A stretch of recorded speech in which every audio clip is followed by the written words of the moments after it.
নমস্কার বন্ধুরা, আজকে নিয়ে চলে এসেছি তোমাদের কাছে একটি রেসিপির ভিডিও। থাম্বনেল আর টাইটেল দেখে নিশ্চয়ই বুঝতে পেরে গেছো কী রেসিপি নিয়ে এসেছি। আর হ্যাঁ, এটা হচ্ছে কুমড়ো শাকের চচ্চড়ি। তো কুমড়ো শাকের চচ্চড়ি করার জন্য কি কি নিতে হয়েছে দেখো। কুমড়ো নিয়েছি, আর কুমড়োর ডাঁটাগুলো আমি আলাদা করে ভেজে নেব, সেই জন্য আলাদা রেখেছি। আর একটু আলু নিয়েছি, পেঁয়াজ, কাঁচা লঙ্কা, আর নিয়েছি চিংড়ি মাছ। চিংড়ি মাছ একটু নুন হলুদ মাখিয়ে রেখে দিয়েছি আমি। তোমরা যদি ইচ্ছে করে তাহলে এর মধ্যে একটু পটল দিতে পারো, একটু বেগুন দিতে পারো। আমার কাছে যেটা ছিল আমি সেটা দিয়েই করছি কুমড়ো শাকের চচ্চড়ি। তো আমি কড়াই বসিয়ে দিয়েছি অলরেডি আগেই। কড়াইয়ে দিয়ে দিলাম একটুখানি তেল। আমি খুবই কম তেলেই রান্না করব। যদি তোমরা চাও যে বেশি তেলে রান্না করতে তো বেশি তেল দিতে পারো। আমি কম তেল খাই, তাই আমি কম তেলে রান্না করি। রান্নাটা কিন্তু অবশ্যই সর্ষের তেলে হবে। আর তেলটা গরম হয়ে গেলে তেলের মধ্যে একটু পাঁচফোড়ন দিয়েছি, আর একটা শুকনো লঙ্কা দেব। পাঁচফোড়ন আর শুকনো লঙ্কা একটু ভাজা ভাজা হয়ে গেলে, একটু গন্ধ ছাড়লে ওর মধ্যে দিয়ে দেব কুচি কুচির করে রাখা পেঁয়াজ, দুটো কাঁচা লঙ্কা। তেলের মধ্যে কাঁচা লঙ্কা ফোড়ন দিলে না একটা সুন্দর গন্ধ ছাড়ে। অনেকেই অবশ্য দাও, আমিও কারো না কারোর কাছ থেকে দেখে শিখেছি। সত্যি খুব সুন্দর একটা গন্ধ ছাড়ে এবং তরকারির টেস্টটাও কিন্তু খুব ভালো হয়। এটা হালকা হাতে নাড়বো, সামান্য একটু নাড়াচাড়া করবো পেঁয়াজটা নরম হয়ে গেছে। এরপরে আমি ওই যে নুন হলুদ মাখিয়ে রেখেছিলাম চিংড়ি মাছটা, সেই চিংড়ি মাছটা কিন্তু আমি এর মধ্যেই দিয়ে দেবো। আমি কিন্তু আলাদা করে আগে চিংড়ি মাছ ভেজে রাখিনি, আমি এইভাবেই তরকারির মধ্যে চিংড়ি মাছ দিই। তাতে আমি দেখেছি চিংড়ি মাছের গন্ধটা তরকারির মধ্যে মানে বেশি স্ট্রং থাকে, চিংড়ি মাছের স্মেলটা। চিংড়ি মাছটা হালকা ভাজা ভাজা হয়ে গেছে। এরপরে আমি আলুগুলো আগে দেব। একটা দুটো কুমড়ো আগে পড়ে গেছে, কিন্তু আলুগুলোই আগে ভালো করে কষে নেব। কুমড়ো তো তাড়াতাড়ি হয়ে যায় সেদ্ধ, তাই জন্য আলুগুলো আমি আগে দেব। দিয়ে ভাজা ভাজা হয়ে যাওয়ার পরে তারপর আমি কুমড়ো দেব।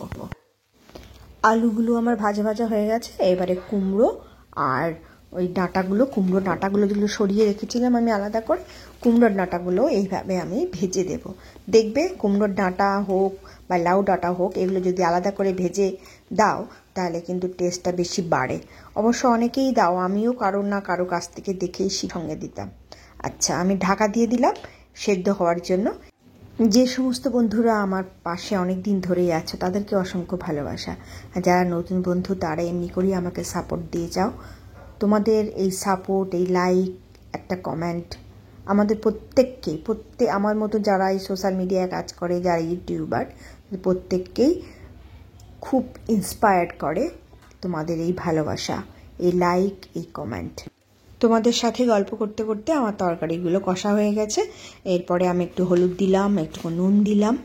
নুনটা আমি আগে দিইনি, এইবারে নুন দিলাম। নুন দিয়ে আবার একটুখানি ভাজা ভাজা করার পরে তারপর আমি শাকগুলো দেব। সবজিগুলো আমার কষা হয়ে গেছে, অনেকটাই সেদ্ধ হয়ে গেছে।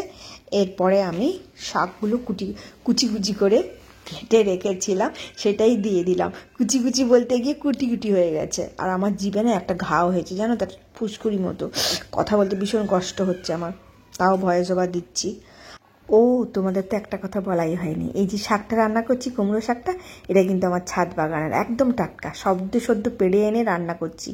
মানে সদ্য পেড়ে এনে ধুয়ে কেটে বেছে রান্না করছি। আর এর মধ্যে বিশ্বাস করো কোনো সার নেই, শুধু ওই আমি যে সবজিগুলো কুটি সেই সবজিগুলোর ছালগুলো আমি পচিয়ে রেখে দিই, সেই জলটা আমি সমস্ত গাছে দিই। তো এই শাকগুলো এত ভালো হয়েছে না, মানে দেখেই লোভ লাগছে। লাউ শাকও হয়েছে, এরপরে যখন লাউ শাক রান্না করব তখন তোমাদের দেখাবো। চলো, অনেকটাই হয়ে গেছে, শাকটা নরম হয়ে গেছে। ঢাকা দিয়ে এবারে কষতে হবে ভালো করে। একদম কষা হয়ে যাওয়ার পরে আবার ফিরে আসছি তোমাদের কাছে। আমার তরকারিটা প্রায় হয়ে আসছে। আর একটুখানি আমি চিনি দিয়েছি, কারণ চচ্চড়ি একটু মিষ্টি না হলে ভালো লাগে না, স্লাইট মিষ্টি মিষ্টি। আর নামাবার আগে কিন্তু আমি কাঁচা লঙ্কা দিয়ে দিয়েছি। এটা কিন্তু একটা টিপস, নামাবার আগে কাঁচা লঙ্কা আর ফোড়নে কাঁচা লঙ্কা দিলে এমনিই গন্ধ সুন্দর হয়।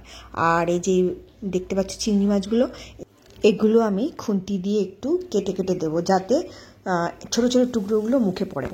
ফোড়ন দিলাম। কি ফোড়ন বলো তো? তেলের মধ্যে, সর্ষের তেলের মধ্যে একটু রসুন ছোঁকে দিয়ে আর এর মধ্যে দিয়ে দিলাম। এতে কি হয়, গন্ধটা থাকে রসুনের। এটা করে খেয়ে দেখবে, খুব ভালো লাগে। এক থালা ভাত এটা দিয়ে খেয়ে নেবে। এটা আমার শাশুড়ি মায়ের কাছ থেকে শেখা। একটুক্ষণের জন্য ঢাকা দিয়ে রাখবো, কারণ চিনিটা দিয়েছি, চিনিটা গলবে। আর ওই যে রসুনটা দিলাম, ওটা সারা তরকারিটার মধ্যে ওই রসুনের গন্ধটা হবে, সেই জন্য এটা ঢাকা দিয়ে রাখলাম। ব্যাস হয়ে গেছে, আমি নামিয়ে ফেললাম। কেমন হয়েছে আমার কুমড়োর চচ্চড়ি? তোমরা বানিয়ে খেয়ে আমাকে কমেন্ট করে জানিও। আজকের মতন আসি, টাটা, বাই বাই। সবাই ভালো থেকো, সুস্থ থেকো।